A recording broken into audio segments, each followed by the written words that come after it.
Here's my TYCO FX-4 turbo RC car from 1993 or so. The battery pack that I originally had for the car will not charge, seems to be dead, so we currently have it hooked up to a regular 9-volt battery, which is not quite giving the car enough juice to drive, but this is just a quick tutorial showing that the car is indeed functioning.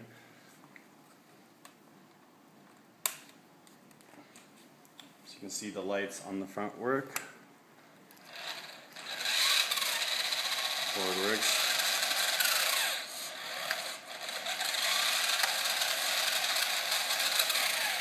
Steering mechanisms and forward and reverse all work.